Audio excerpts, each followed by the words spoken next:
One type measures electrical activity on the scalp. In medicine, they use EEG caps for this, but sleeker-looking wearables are available too. You only have to think, and the lamp dims the light, and the video begins to play, all thanks to this wearable. The headband is a non-invasive brain-computer interface, or BCI. It was developed by a neurotechnology startup from France. Sensors in the headband read brainwaves and translate them into commands for electronic devices more efficiently. The electrodes which measure the brainwaves are located in the headphone padding. Electric activity in the brain indicates concentration levels. The measured data is processed in an app to show wearers when they are able to work most productively. And neurons, and each one sends signals across thousands of synapses. When we want to raise our arms, say, Fantasy just by thinking.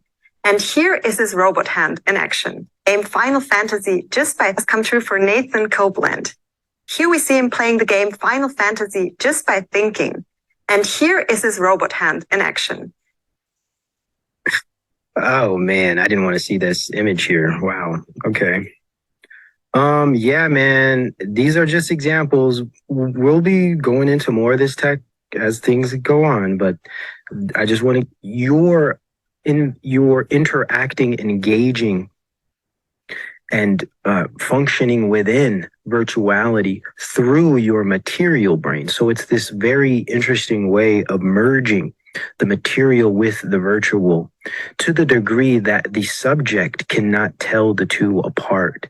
And then we get into what I would call a type of schizophrenia. And eventually, when I feel we're there, I'll bring out some of my Kernberg work, psychologist Kernberg, and his concepts of the externally internal with relation to the murkiness of these things that creates different types of disorders, for lack of a better term, but really a type of an ontological disruption, this type of a schizophrenic type of experience, right? When you can no longer tell the difference between yourself and the environment. This is, in a sense, a way to describe what schizophrenia is. In schizophrenia, there's a disruption between the external and the internal. So what happens is the internal, when I say internal, I mean the identity, I mean the thoughts, right? The internal experience of each person is there's no difference between the external. So this is why you see a lot, in many cases, speaking to the wind, speaking to the air, talking to things that aren't there, because there is a disruption between that wall, that substrate of separation between the external and the external, such that it's all one. And there's also no self. There's no self ego identity. The world is the self is the world.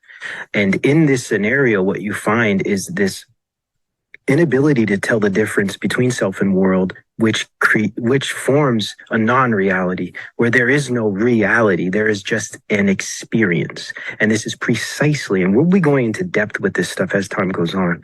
This is precisely what virtuality and the spatial web will produce in the majority of populations.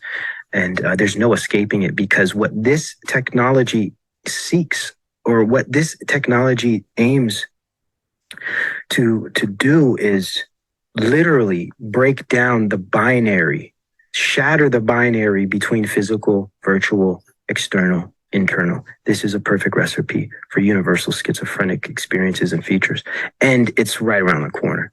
It's really a lot. It's going to be here a lot sooner than we think. And again, it's going to be at a low level, technologically speaking, but it will be tested on live human beings, just like the past 3 months, all these other things were tested on us. They will be testing these brain chips, and they will be testing these different technologies, and they'll start off with Google type glasses, MR glasses, mixed reality glasses, as you saw there, those headphones.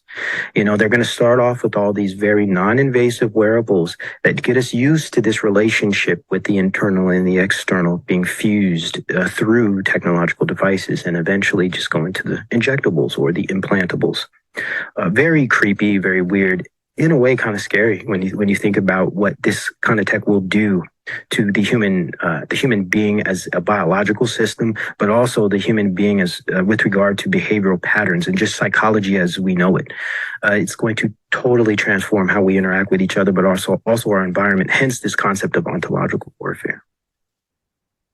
Yes, Van Allen, virtual mirror. Yes, this concept of digital twin, where everything we see ourselves and the environment in a digital form, and we won't be able to tell which one's real because they'll both be equally real. So if they're both equally real, does reality exist at all? That's the question. And that leads to the whole concept of full-on schizophrenic disorientation, which is all this technology is going to produce outside of all of the fancy and altruistic ideas they have going in. We want to help people with brain problems, sure. But wait until the technology gets so good that there's consumer-based models that deal with just everyday consumers. And children are using these technologies to play video games all day, and they get stuck in these video game virtual worlds, and they can't escape because there's nothing to pull them out because it's happening literally inside their brain. Just imagine. And we got Elon Musk promoting all of this stuff, and he's supposed to be some kind of savior. Crazy. Absolutely